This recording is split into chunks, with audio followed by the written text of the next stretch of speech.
விரைந்து தொழிற் கேட்கும் ஞானம் நிறந்தனிது சொல்லுதல் வல்லார் பெறின் என்ற வள்ளுவரின் வாக்கிற்கு மிகவும் பொருத்தமானவரும் தமிழால் நாட்டை ஆண்டவரும் தமிழ்நாட்டை ஆண்டவருமான எல்லோருக்கும் அண்ணா பேரறிஞர் அண்ணாவை பற்றி அண்ணா தன் தம்பிக்கு எழுதிய கடிதங்கள் என்ற தலைப்பில் பேச வாய்ப்பளித்த இன்னல் அவையை வணங்கி தொடர்கின்றேன். கடிதத்தை காதலுக்கு தூது அனுப்புவதற்கு மத்தியில் அனைவரையும் அரசியல் பக்கம் காதல் கொள்ள செய்தது அறிஞர் அண்ணாவின் கடிதங்கள். அண்ணா, தம்பிக்கு தான் கடிதம் எழுதினாயா, தங்கை ஆகிய எனக்கு இல்லையா என்று சிறு வயதில் நான் யோசித்ததுண்டு. இப்பொழுதுதான் புரிகிறது.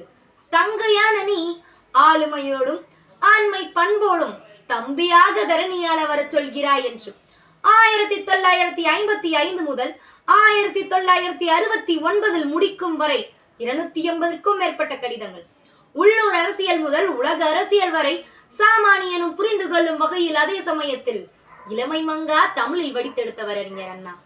வலிவற்றவர்களின் பாதையில் இருக்கும் கருங்கற் பாறைதான் வலிவு மிக்கோனின் பாதையில் படிக்கட்டாகிறது என்ற வரிகள் மூலம் தன்னம்பிக்கையை உணர்த்தியது அறிஞர் அண்ணாவின் கடிதங்கள்.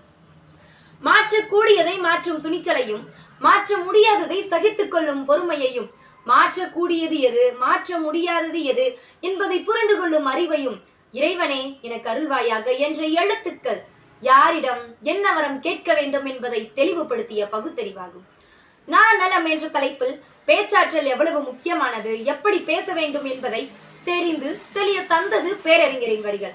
பேச்சு பக்குவமானதாக, பயனுள்ளதாக, காலம் இடம் பற்றிய தெளிவு கொண்டதாக, நிலையை சாதகமாக்கி கொண்டு மற்றவர்களை நிந்திக்கும் போக்கு அற்றதாக, நாவால் சுட்டிடும் கேட்டினை நீக்கியதாக இருக்க வேண்டும் என்பதை வாசிக்கும் பொழுதே பேச்சாளரின் பொறுப்பு எவ்வளவு அதிகமானது என்பது புரிய வருகின்றது. முடியும் முயன்றால் என்ற தலைப்பில் அண்ணாவின் கடிதத்தில் ரோஜா மலர்ந்திருக்கிறது, முள்ளும் உடன் இருக்கிறது. தோட்டம் கண்டு பாத்தி கட்டி பயிரிட்டு மொட்டு மலராகும் வரையில் பாதுகாத்திட முடிந்த உன்னால் முல்லை விட்டு மலரை பறித்தெடுத்திடவா முடியாது என்ற வரிகளை வாசிக்கும் பொழுதே இயலாதவனுக்கும் வீரம் வரும், சாமானியனுக்கும் சாதனை பிறக்கும். இயற்கை கொஞ்சுகிறது, இல்லாமை கொட்டுகிறது என்ற தலைப்பில் மானும் மயிலும் மட்டுமல்ல, பாம்பும் பிறவும் பெறுகின்ற வாழ்க்கை வாய்ப்புகள் கூட இந்த கள்ளமில்லா மனம் கொண்ட மனிதர்களுக்கு இல்லை என்ற ஏக்கத்தை உலகறிய செய்தது அறிஞர் அண்ணாவின் கடிதங்கள். தமிழர் பண்பாட்டை நினைவிற்கொள்ளவும் அதை மற்றையோருக்கு எடுத்து கூறவும் ஏற்றது பொங்கல் புதுநாள் என்பதாலேயே தமிழர்கள் அதை தமிழர் திருநாள் என்றழைத்தனர். அண்ணா, உங்களது ஆன்மா தம்பிகளாகிய எங்களை விட்டு எங்கும் போகாது என்பதை நினைவில் கொண்டோம். உங்களது கவித நடையான கடித நடை எங்களுக்கு மிகவும் பிடித்து போயிருக்கிறது. இனிமேல் உங்கள் அரசியலை மட்டுமல்ல, கடிதத்தையும் பின்தொடர்வோம் என்று கூறி கடிதத்தை படிக்க வாய்ப்பளித்த இன்னல் அவையை வினைப்படுகிறேன். நன்றி, வணக்கம்.